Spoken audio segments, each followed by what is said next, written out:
Okay class, so direct inverse proportion. Inverse proportion क्या होता है कि अगर हमारी कोई क्वांटिटी x है, अगर x इंक्रीज कर रही है then the value of y क्या होना चाहिए, decrease.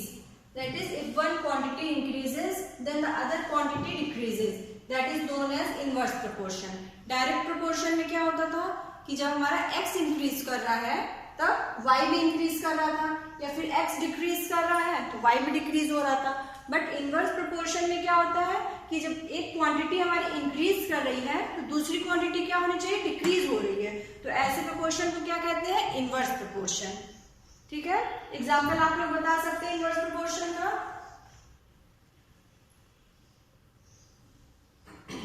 Ma'am may I tell?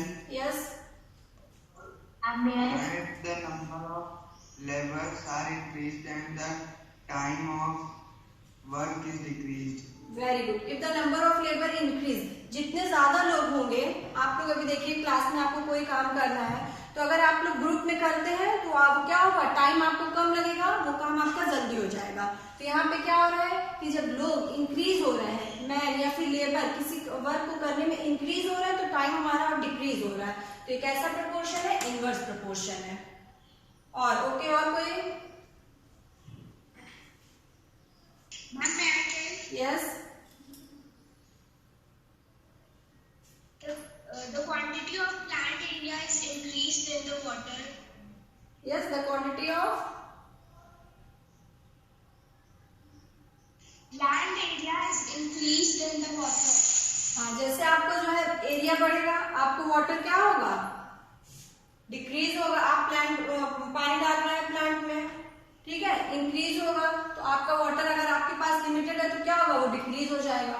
तो ये सब क्या है, एग्जांपल है इनवर्स प्रोपोर्शन के। तो सपोज x और y दो क्वांटिटीज हैं तो कैसे होनी चाहिए, x y is equals to k constant, then x and y क्या है, x और y दो हमारी क्वांटिटी है, then x and y are set to very inversely, then x1 y1 is equals to x2 y2।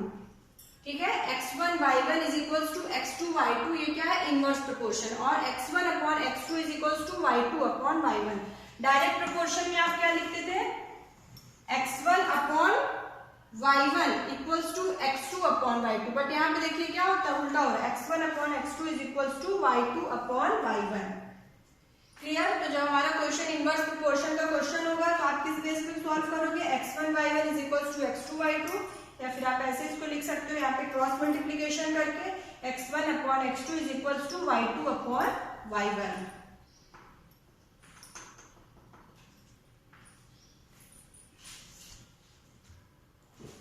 जब कोई भी quantity हमारी डायरेक्ट प्रोपोर्शन में दी हो, इट मींस कि x इंक्रीज हो रहा है तो y भी हमारा इंक्रीज हो रहा है, तब उसके लिए आप क्या इक्वेशन लिखते थे, x1 upon x2 is equals to y1 upon y2।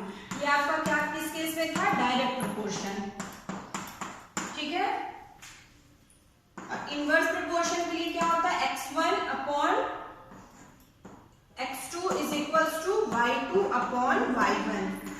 This is for inverse proportion. Clear? दोनों में डिफरेंस समझ में आ गया इक्वेशन में। यहाँ पे क्या था, x1 upon x2 is equals to y1 upon y2, ये x1 था, x2 equals to y1 upon y2। This is for direct proportion. And inverse proportion के देखिए यहाँ पे ये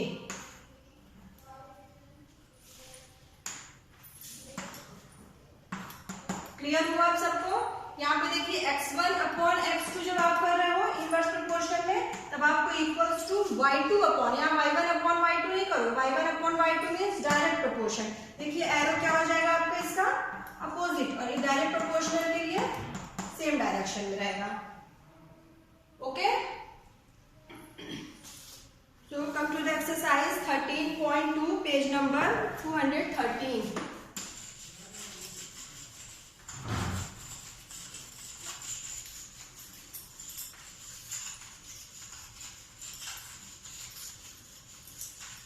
पेज नंबर 213 ओपन करिए।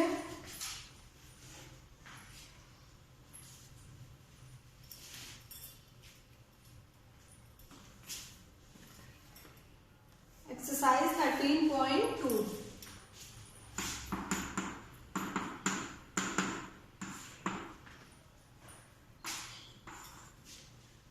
Question number 1 is which of the following are in inverse proportion. ठीक है, आपको स्टेटमेंट्स गिवन है, आपको बताना है कि कौन सा इनवर्स प्रोपोर्शन है। तो the number 1 is the number of workers on a job and the time to complete the job. ठीक है, अभी हमने एग्जाम्पल बताया था कि जब नंबर ऑफ वर्कर्स बढ़ेंगे तो टाइम क्या होगा हमारा, किसी वर्क को करने में जब वर्कर्स बढ़ेंगे तो टाइम हमारा कम लगेगा।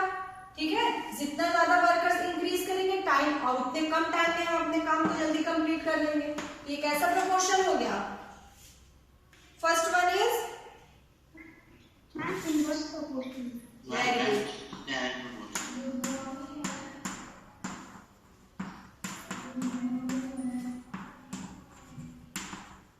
क्लियर हुआ सबको first one? Okay, now second is the time taken for a journey and the distance travelled in a uniform speed. ठीक है, आपको यहाँ पे क्या गिवन है? Time taken for a journey and the distance travelled in a uniform speed. Speed हमारी क्या है? स्पीड सेम है, ठीक है, कांस्टेंट है। स्पीड जो हमारी है वो कांस्टेंट है, और टाइम और डिस्टेंस में कैसा प्रोपोर्शन है?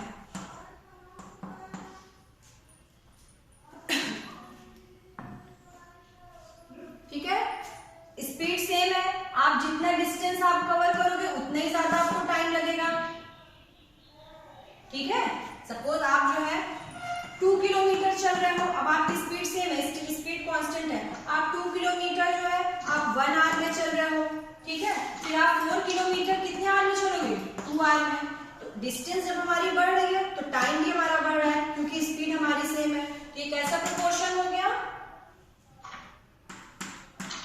This is direct proportion. Okay, clear हुआ सबको क्वेश्चन नंबर 2? Yes ma'am. ठीक है, स्पीड हमारी यहाँ पे क्या गिवन है? Speed constant. अगर स्पीड में वेरिएशन होता तब ये चेंज हो जाता, बट यहाँ पे हमारी स्पीड, आपकी जो स्पीड क्या है? कांस्टेंट, मतलब सेम है। आप अपनी जितना डिस्टेंस बढ़ाते जा रहे हैं स्पीड में कोई भी नहीं, आपकी स्पीड 3 किलोमीटर पर आ रहा है तो वही रहेगी। तो आपकी डिस्टेंस बढ़ती जाएगी तो टाइम भी आपका बढ़ता जाएगा। यहाँ पे क्या हो रहा है? टाइम एंड डिस्टेंस दोनों इंक्रीज हो रहे हैं। For more time more distance. ठीक है, तो ये क्या हो गया हमारा? Direct proportion.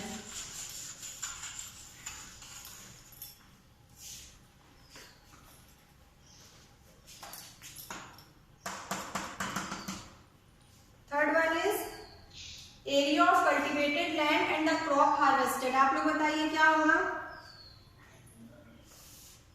Ma'am direct proportion. Ma'am direct proportion. Explain करेगा कोई?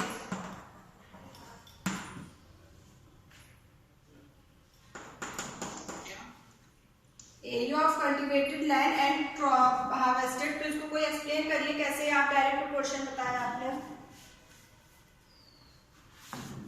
Ma'am may I tell? Yes, Ma'am, may I tell? Because if the area of land cultivated will increase, the number of crops will also increase. Very good. क्या होगा? जितना आपका area क्या है, जितनी ज्यादा आपकी फसल होगी आप उतनी ही उसकी कटाई करोगे, तो ये क्या हो रहा है? डायरेक्ट प्रोपोर्शन हो रहा है। ठीक है, सिमिलरली क्वेश्चन नंबर 4, 5 सब कर लोगे ना आप लोग? क्वेश्चन नंबर 4 क्या है? Time taken for a fix journey and the speed of the vehicle.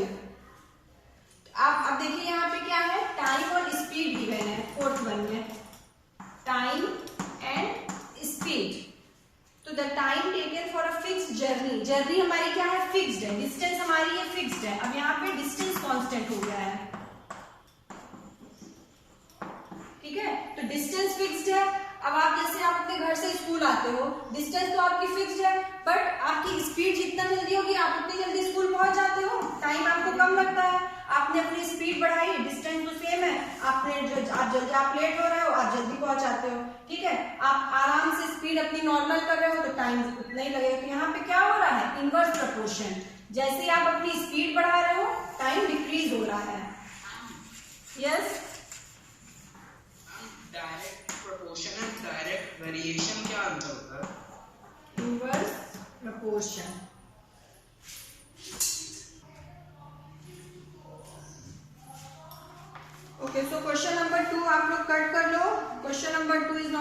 syllabus.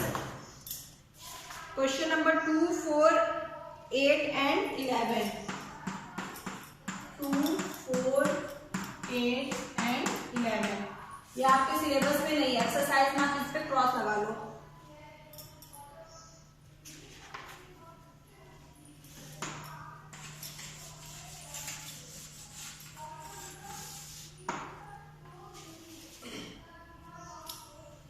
Now question number 3. Question number 3 is Rahman is making a wheel using spokes.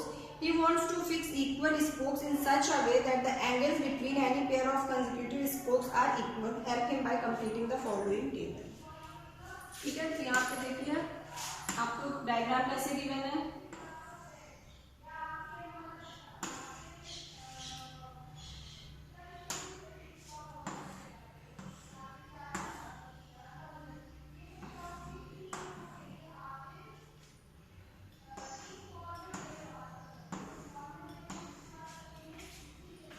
ठीक है, तो ये व्हील बना रहे हैं, ये कोई छड़ है, रॉड है, स्पोक्स है, इससे जो है ये व्हील बना. इसमें क्या है, नंबर ऑफ स्पोक्स. टेबल आपको क्या गिवन है, number of spokes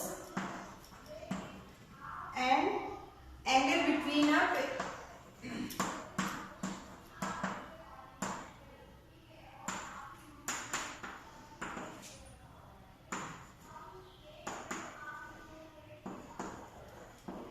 consecutive spokes. ठीक है, तो नंबर ऑफ स्पोक्स यहाँ कितना, 1 2 3 4. ठीक है, तो नंबर ऑफ स्पोक्स यहाँ पे 4. तो angle between them this is 90 degree.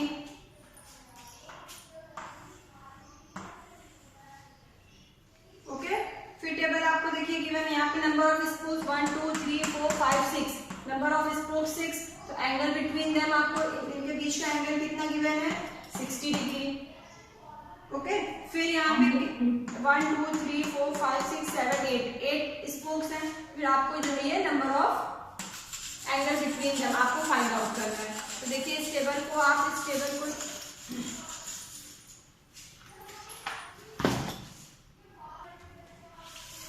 Okay, अगर यहाँ पे एंगल इंक्रीज होता तब आप सोचते कि ये डायरेक्ट प्रोपोर्शन है, बट यहाँ पे देखिए नंबर ऑफ स्पोक्स तो इंक्रीज हो रहा है, बट एंगल बिटवीन देम, क्या एंगल इनके बीच का, यहाँ 90 डिग्री. फिर उसके बाद क्या हो गया, 60 डिग्री. तो आप इसको चेक करेंगे.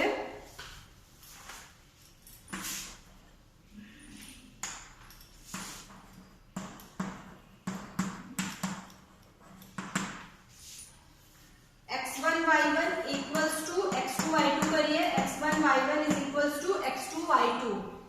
ओके, तो this one is 4 into 90. x1 y1 क्या है, this one is x1, this one is x2, x3, x4, x5. Similarly ये y1, y2, y3, y4, y5. आपको y3, y4, y5 find out करना है. x1 y1 is equals to x2 y2. तो 4 into 90 is equals to x2 y2. 6 into 60. 9 4s are 36, 6 6 are 36. दोनों equal आ रहे हैं. It means कि कैसा है, ये जो हमारी टेबल गिवन है ये इनवर्स प्रोपोर्शन है. ठीक है, तो आप यहाँ पे जो वैल्यू y3, y4, y5 कैसे फाइंड आउट करोगे, इनवर्स प्रोपोर्शन के फॉर्म में. x1 y1 is equals to x2 y2. Clear.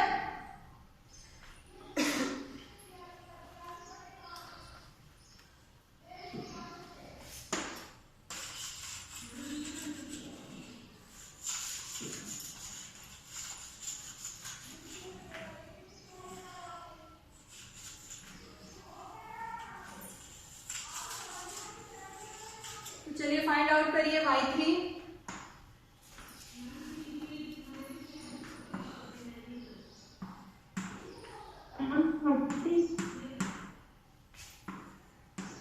y3 45.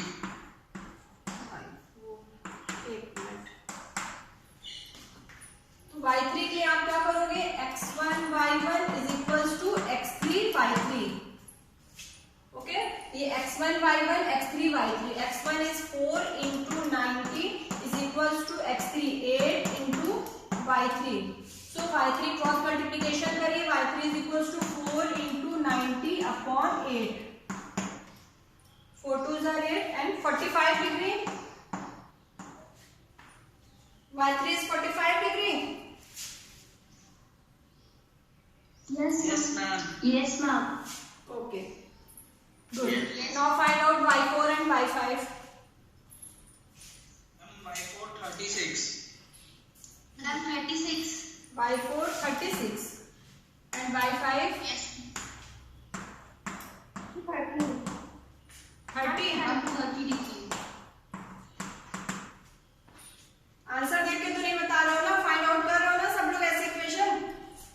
Yes, ma'am. Yes, ma'am. हाँ ऐसे यहाँ पे इक्वेशन ऐसे x1 y1 is equals to x3 y3।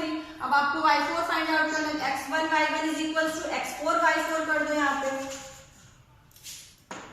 x4 y4, फिर आपका क्या हो जाएगा 4 into 90, x4 यहाँ पे क्या है 10 into y4, this one is 4 into 90 upon 10, 0 0 cancel, 9 4 are 36, yes, तो 36 आपका 36 डिग्री y4 हो जाएगा।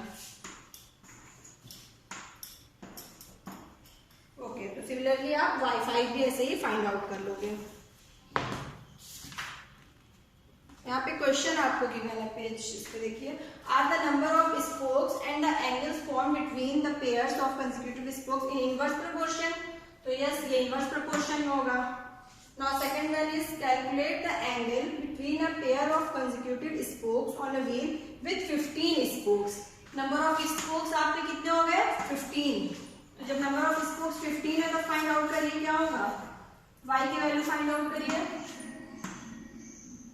x6 y6 सपोज, तो जब एक्सिस आपको x क्या गिवन है नंबर ऑफ स्पोक्स 15, तो y की वैल्यू फाइंड आउट करिए, angle between them 4 into 90 upon 15, 24 degree.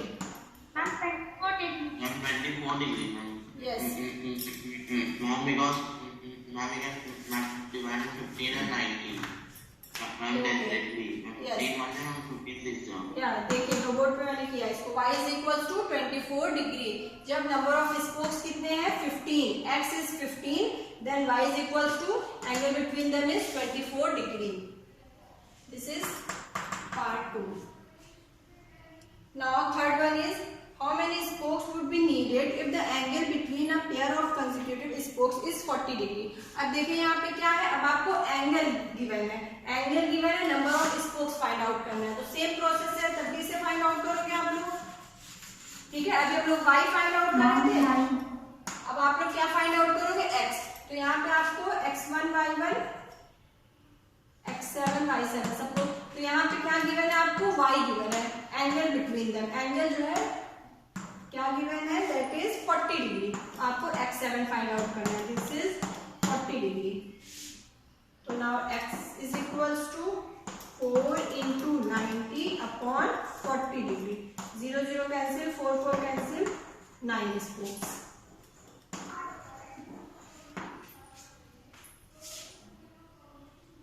सबको समझ में आ रहा है ना कैसे फाइंड आउट हो रहा है, ये x7 y7 हम क्या लिख रहे हैं समझ में आ रहा है ना, ये दिस इज x1 x2, हमने ऐसे मान लिया x1 x2 x3 x4 x5, फिर आपको ये थर्ड पार्ट है x6 x7। अब आपको क्या गिवन था इस क्वेश्चन में, थर्ड पार्ट में आपको गिवन था एंगल 40 डिग्री गिवन था, number of spokes find out करना है, x फाइंड आउट करना है, तो x इज इक्वल्स टू, फिर आप ये इक्वेशन यूज करिए, cross multiplication, this is 4 into 90 upon 40, 0 0 cancel, 4 4 cancel, this is 9 spokes. Okay.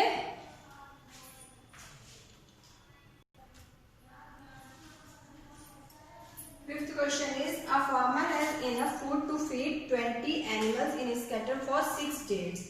ठीक है, how long would the food last if there were 10 more animals in his cattle? यहाँ पे आपको number of animals and number of days given है,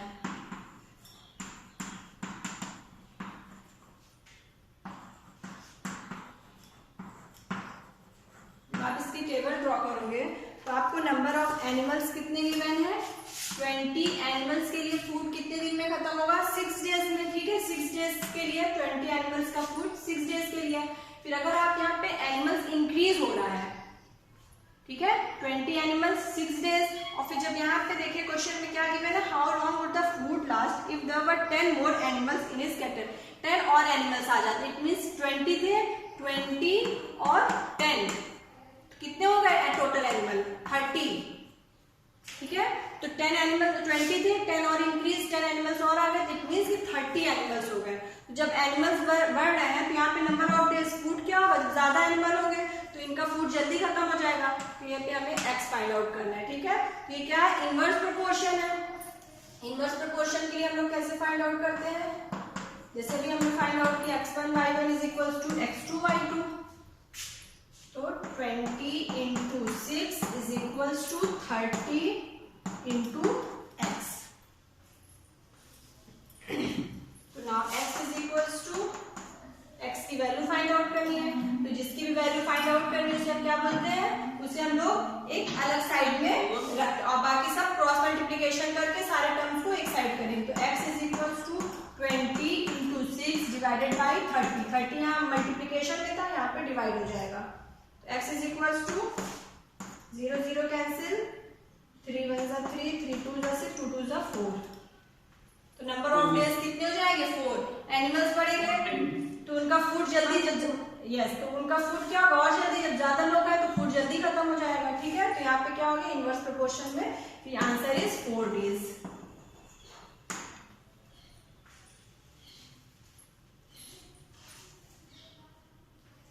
okay, now question number 6 is,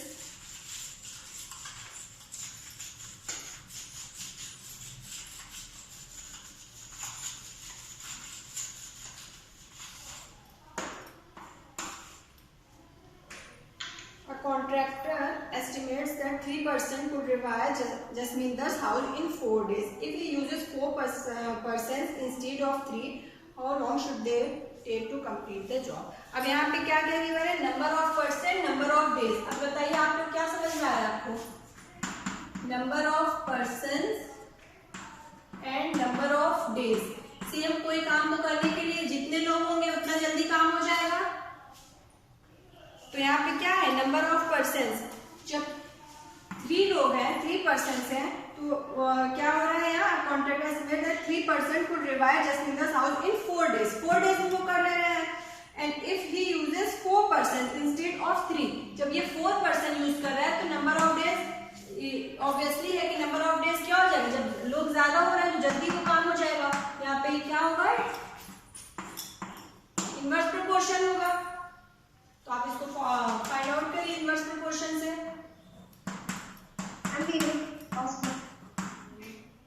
yes, तो this is 3 into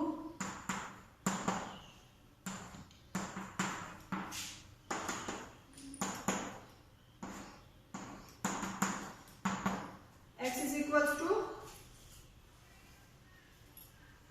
3. 3. Ma'am, 3.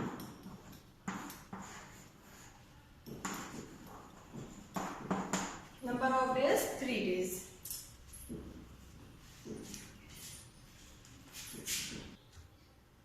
देखिए अभी class less है, अभी आपको समझ में आ रहा है कि हम लोग इनवर्स प्रोपोर्शन की एक्सरसाइज सॉल्व कर रहे हैं। तो बस डायरेक्टली आप लोग यहाँ पे कुछ भी माइंड नहीं लगा रहे हो, डायरेक्टली इनवर्स प्रोपोर्शन का फॉर्मूला करके आप सॉल्व कर दे रहे हो। बट एग्जाम में तो आपको ये पता नहीं होगा कि ये डायरेक्ट प्रोपोर्शन से आ रहा है कि इनवर्स, तो इसलिए इस क्वेश्चन को आपको हमेशा समझना होगा कि यहाँ पे क्या हो रहा है। जब एक वैल्यू इंक्रीज हो रही है तो दूसरी भी इंक्रीज हो रही है या डिक्रीज। तो देखिए यहाँ पे क्या है कि नंबर ऑफ बॉक्सेस आपको 25, यहाँ पे 25 बॉक्स है, ऐसे ऐसे 25 बॉक्स है। तो इन 25 बॉक्स में सभी बॉक्स में कितनी बॉटल्स है, 12 बॉटल्स है, ठीक है। इस बॉक्स में भी 12 बॉटल है, इसमें भी 12 है, इसमें भी 12, ऐसे हमारे पास टोटल 25 बॉक्स है, ठीक है। अब यहाँ पे क्या क्वेश्चन में है कि अगर इस बॉक्स में, ये ऐसे ही बॉक्स में हम 20 बॉटल्स रखें, सभी बॉक्स में हम 20 बॉटल्स रखें। अब आप सोचिए कि यहाँ पे बॉटल्स जब यहाँ पे ज्यादा हम रख दे रहे हैं तो बॉक्सेस कम हो जाएंगे, ठीक है। नंबर ऑफ बॉक्सेस तो कम हो जाएंगे ना। जब हम एक ही बॉक्स में 20 बॉटल्स रख दे रहे हैं तो नंबर ऑफ बॉक्सेस हमारे decrease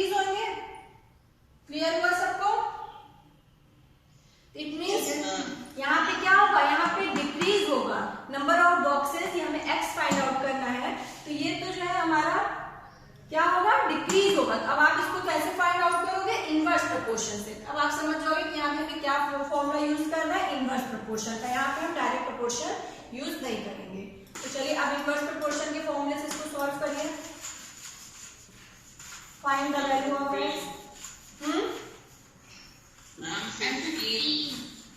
15 boxes. Yes, 25 into 12 is equals to x into 20. So x is equals to 25 into 12 upon 20. 15 boxes. Okay? सबने सॉल्व किया अपनी कॉपी में से? Yes, ma'am. Yes. Okay good.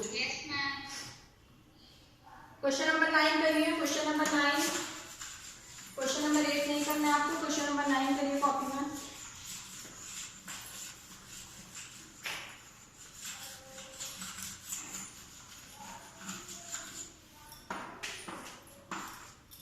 Question number 9.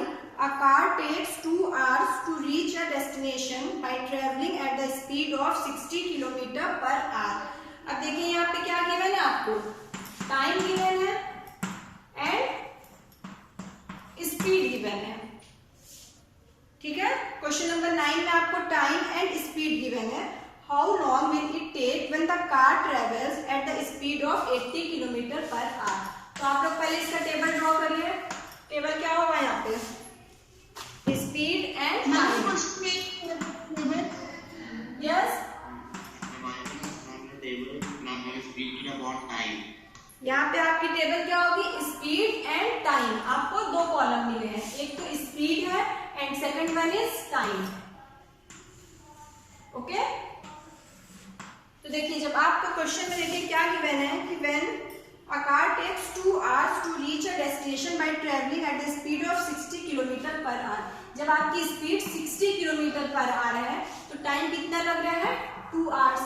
ठीक है, तो आप किसी अपने उस पर पहुंचने के लिए स्पीड 60 km पर आवर की स्पीड से 2 घंटे में आप पहुंच रहे हो। ठीक है, यहाँ पे आपकी डिस्टेंस क्या है, फिक्स है, डिस्टेंस आपकी फिक्स है। How long will it take when the car travels at the speed of 80 km per hour? अगर आप स्पीड अपनी यहाँ पे क्या कर रहे हो, इंक्रीज कर रहे हो, डिस्टेंस आपकी सेम है, इसी डिस्टेंस को कवर करने के लिए आपने क्या किया, अपनी स्पीड आपने इंक्रीज कर दी। तो ऑब्वियसली आपका टाइम, आप और जल्दी टाइम में इसको कवर कर लोगे तो टाइम आपका क्या हो जाएगा, डिक्रीज हो जाएगा। ओके, तो ये कैसा प्रपोर्शन हो गया, इनवर्स प्रपोर्शन। तो इनवर्स प्रपोर्शन से सॉल्व करिए question and find the value of x।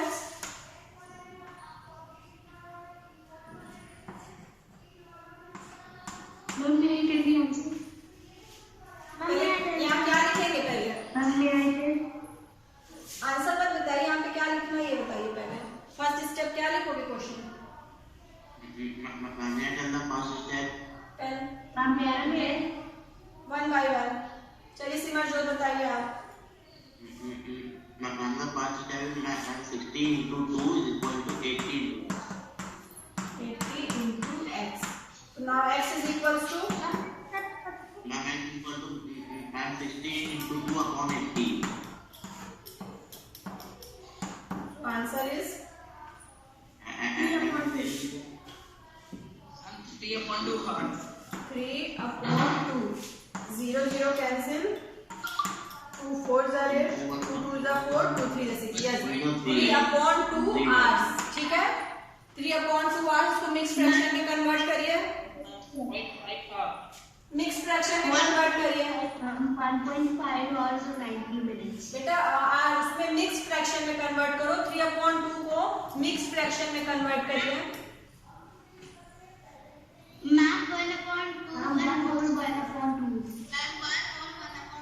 Yes good,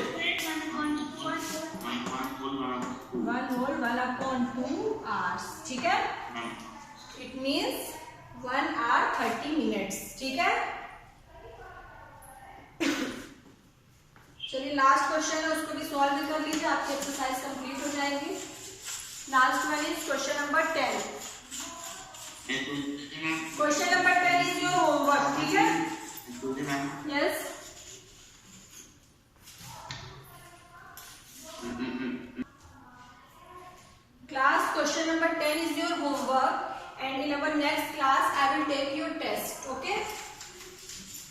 next class कब है हमारी? वेडनेसडे को, ठीक है? तो वेडनेसडे को आपका टेस्ट होगा, ओके?